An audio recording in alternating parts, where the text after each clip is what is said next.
ጤና ይስጥልኝ ክቡራትና ክቡራን የዩቲዩብ ቻናል ቤተሰቦች፣ ሰበር መረጃዎች መውጣታቸውን ቀጥለዋል። አስቸኳይ ፈጣን ሰበር መረጃዎች ዩቲዩብ ላይ ሲጫኑ ቀድሞ ለእናንተ መልእክት እንዲደርሳችሁ እና ዜናዎችን በፍጥነት እንድትከታተሉ የዩቲዩብ ቻናሌን ሰብስክራይብ በማድረግ የደወል ምልክቷን መጫን አትዘንጉም። ወደ ሰበር መረጃዎች።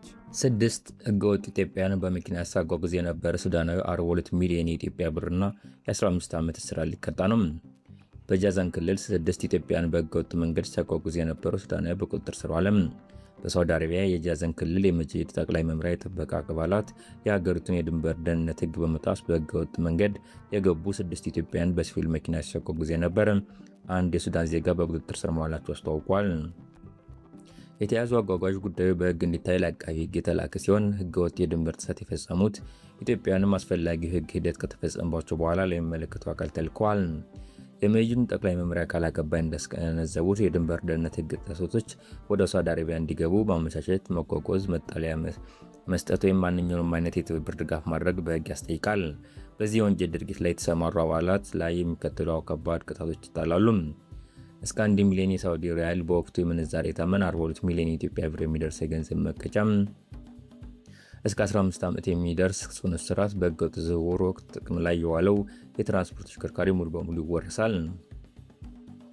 አስፈላጊውን ህጋዊ ጉዞ ሰነድ ሳይዙ የሚደረግ የድንበር ጥሰት፣ ህገወጥ ዝውውር ለከባድ እስራትና የገንዘብ ቅጣት የሚደረግ በመሆኑ ዜጎች ጥንቃቄ እንዲያደርጉ መልእክት አስተላልፈዋል።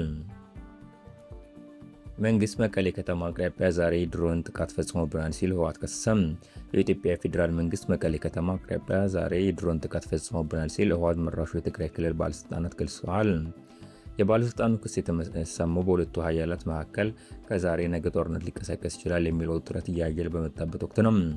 የህወሓት ማዕከላዊ ኮሚቴ አባሉን ከላሊ ሀጋዜን መቅጠቅሶ የፈረንሳይ ዜና ወኪል አገልግሎት እንደዘገበው የፌዴራል ኃይሎች ከክልል መዲና መቀሌ በግምት 15 ኪሎ ሜትር ርቀት ላይ በምትገኘው ዳንደር በተባለች መንደር ውስጥ ባለ የአርሶ አደሮች ማሰልጠኛ ማዕከል ላይ ጠዋት 4 ሰዓት ገደማ የድሮን ጥቃት ፈጽመዋል ብለዋል። ደረሰ በተባለው የድሮን ጥቃት የደረሰ ጉዳት እንደሌለ የገለጹት ባለስልጣኑ ተጨማሪ ማብራሪያ እንዳልሰጡ ዘገባው አመልክቷል። አንድ ስማቸው እንዳይገለጽ ጠየቁ የአካባቢው ህግ ካህን ግን በጥቃቱ ቢያንስ አንድ ሰው መገደሉን ተናግረዋል። በድሮን ጥቃቱ የተወነጨፈው ሚሳኤል በአንድ ትምህርት ቤት አቅራቢያ መውደቁን መመልከታቸውን የተናገሩ ካሁንም ለዜና ወኪሉ በጥቃቱ የተገደለ አንድ ታጣቂ በቁስለኛ ማጓጓዣ ተሽከርካሪ ሲወሰድ አይቻለሁ ብሏል።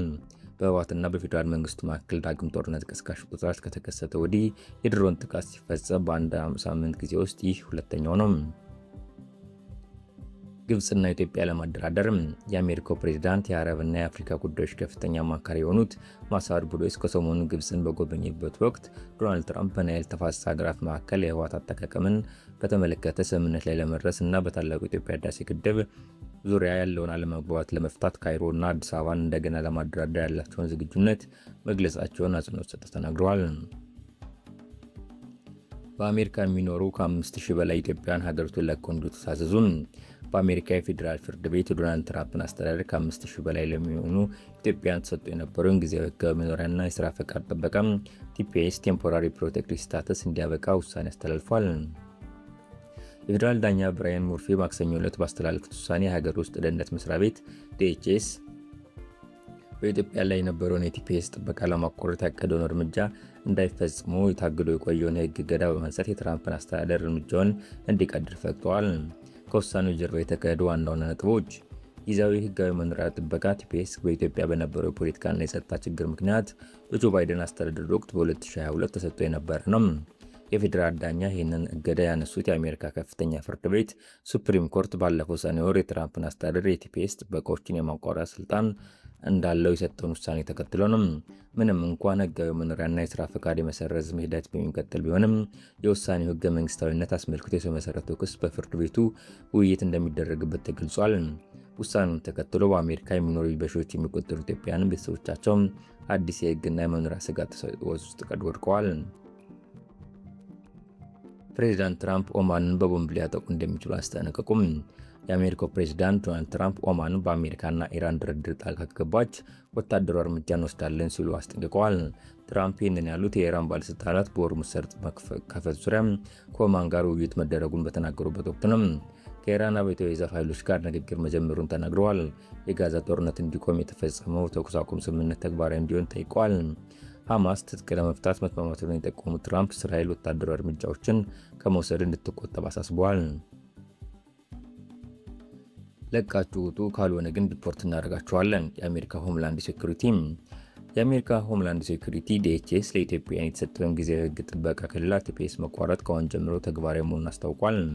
በማህበራዊ ሚዲያ ባሰራጨው መልእክት የጊዜያዊ ሕግ ጥበቃ ክልላት TPS የተቋረጠባቸው ሰዎች አሁኑኑ ከአሜሪካ እንዲወጡ አስጠንቅቋል። ካልወጡ ግን ወደ ሀገራቸው ዲፖርት ሊባረሩ እንደሚችሉ ገልጿል። የሆምላንድ ሴኩሪቲ ዋና የሕግ አማካሪ ጄምስ ፐርስፊል ዳኛ ብራያን መርፊ የኢትዮጵያን የጊዜያዊ ሕግ ጥበቃ ክልላት TPS መቋረጥን ለጊዜ ያገደውን ትዕዛዝ ማንሳታቸውን በመጥቀስ የTPS መቋረጥ ከአሁን ጀምሮ ተግባራዊ መሆኑን አስታውቋል። ውሳኔው በአሜሪካ ከ5000 በላይ ኢትዮጵያውያንን የሚነካ ሲሆን TPS በአሜሪካ ሕጋዊ መንገድ እንዲኖሩና እንዲሰሩ እንዲሁም ከሀገር መባረር ጥበቃ ይሰጣቸው ነበር። ይህም ተደርጎ የነበረው በኢትዮጵያን ውስጥ በነበሩ አለመግባባት ወደ ሀገራቸው መመለስ ባለመቻላቸው ምክንያት ነው።